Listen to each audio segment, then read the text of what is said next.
Portnoy just interviewed the president, which I think is ridiculous, but he did it. And in 2020, when you're investing, you need to have the hype, okay? You need that hype machine. Look at Nikola. Look at Tesla.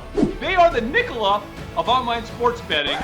Granted, let's hope they're the Tesla, not the Nikola long term, okay? Today on Dumb Money, it's a battle between two gambling stocks. Would you rather invest in Penn National, a traditional, offline, old-school casino and horse track company, or in DraftKings, the online, mobile-friendly, app-based fantasy sports and online sportsbook and casino stock?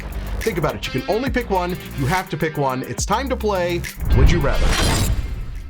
Here's how it works. We're going to put these two investments head to head. We're going to tell you what we think about each and then decide which one we think makes a better investment. We each have to pick one. We don't have to agree. Between Chris's crazy high risk tolerance, Jordan not wanting to lose a dollar, and my pragmatic approach to investing, I don't think we're going to agree on much, but in less than 10 minutes, you're going to know exactly which of these two stocks we think most deserves our dumb money. Jordan, I don't even know. Which one are you going to be talking about today? Oh, was I supposed to talk about one? Let me talk about DraftKings, the first SPAC of the year, I guess. Very hyped up stock. We all know that they do what their name kind of implies, fantasy sports company first and foremost. They also do online sportsbook in states that allow it, and that's what they do. I'm so happy you took DraftKings, Jordan, because I'm going to start by introducing Penn, which is so much sexier. How is it that Penn National is sexier to talk about right now than DraftKings, the incumbent in this online digital space? But why are they sexier? Because Penn National has got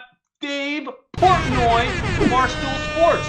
And I'm telling you, man, this is like a one-man show. He could be the billion-dollar man, for all I know, for this company at some point over the next decade, because Barstool Sports and Dave Portnoy, having him be your arm for digital when you're an old-school company like Penn National, what would they do without Dave Portnoy? What would they do without Barstool Sports? We would not be talking about Penn National right now. I can guarantee you that. Other than to say that there's no sales because nobody was going to their physical locations, they're all about their physical locations. And it hasn't even launched yet. It hasn't even launched yet. So it's launching very soon. The Barstool app's online gaming app, okay? And that's going to be online sportsbook. And you know that from the second that thing launches, all we are going to hear about out of Portnoy's mouth is Penn National, the Barstool app, every day in, day out. He will make it his life's mission to build that into a multi-billion-dollar entity, okay? So I just think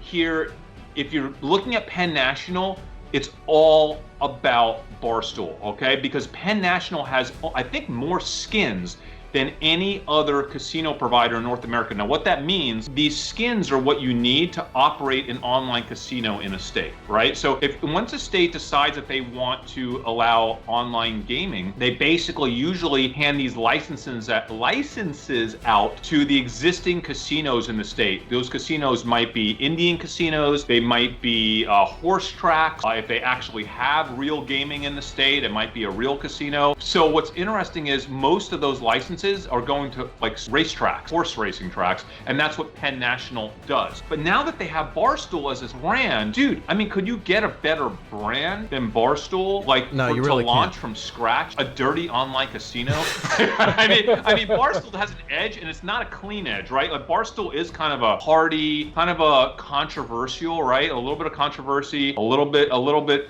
risque, but that's really what casino gaming is all about. Even if you don't normally care about Barstool, you don't watch Barstool, if you're going to go to an online gaming platform and you're 23 years old or 20 years old, don't you think you're going to pick Barstool? Well, you know what I think is really funny about Barstool is that I really never even paid attention to Barstool when there were actually sports going on before this whole shutdown happened. But with Portnoy putting himself out there and becoming kind of this big player in the stock market, he's kind of reinvigorated that brand. Well, Jordan, don't tell us who you're going for yet. I think we have a pretty good idea who Chris is. Do you? I kind of know, but the way this game is played, we each have to pick a winner, and we know what Chris is going to say, but I've never invested in either of these, and they actually are both kind of compelling. Penn, to me, because they are an established business, they have all these locations, could not be doing well. We know they're not doing well, but they're going to come back at some point, and they have this huge upside potential because they are not online yet. But DraftKings, also a strong brand. Their users like to gamble so much that they actually drove the stock price up to $13 billion in valuation. That's 3 times more than Penn. DraftKings revenue compared to Penn's revenue, it's like $300 million for DraftKings and $5 billion for Penn. Really, it comes down to, for me, is the future online? Yes. Is Penn and all of their physical locations going to hurt them? Maybe, but they're not online yet, and they have all of that runway. Then we say, don't make your decision, Dave, yet. Well, let me just throw something out there. If you're looking at this space and you're running scenarios, you know that this space is going to get commoditized over the next decade. So when you think about who the winner would be, if you have to pick a winner, I think the winner is going to be the brand that can differentiate itself the most. Who has the most creative way to gamble your money? Not just on sports and on casino gaming, but also socially. It's really about social at the end of the day. And I think that's what the market doesn't understand. So when you're making this pick here, guys, what you have to think of is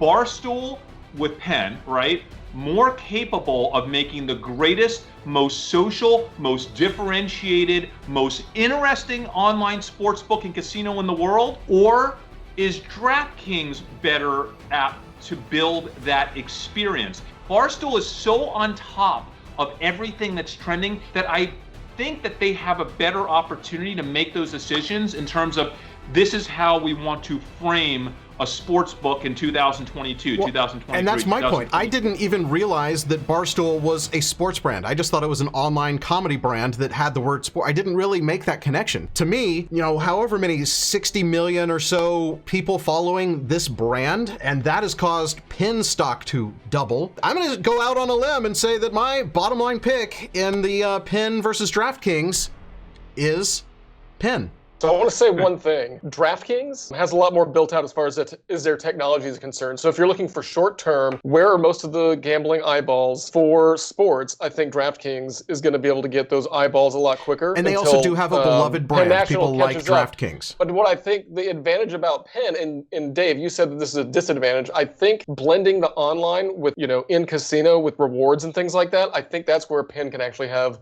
another advantage. Because if you're going to gamble somewhere, if you can get a percent back or whatever towards, hotel stays or perks at the casino or whatever it happens to be, I think that might be an advantage that Penn could build into their app as well, that DraftKings actually won't get that advantage. DraftKings also has this loyal fan base of existing fantasy players. They are really into the sports side. So, I mean, they do have that, but I'm still going with Penn. Let's make it official, Jordan.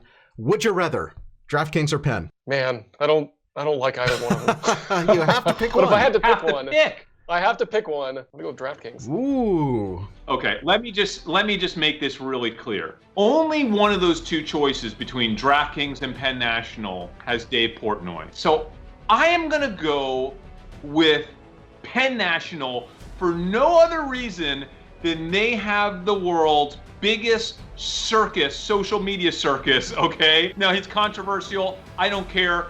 I'm going with Penn National because they have the media hype. And in 2020, when you're investing, you need to have the hype. I'm going with Penn National. That's my pick. In the battle between Penn and DraftKings, our final results, Chris is going with Penn, Jordan is going with DraftKings, and I am going with Penn. But what about you? Which one would you rather? Let us know in the comments.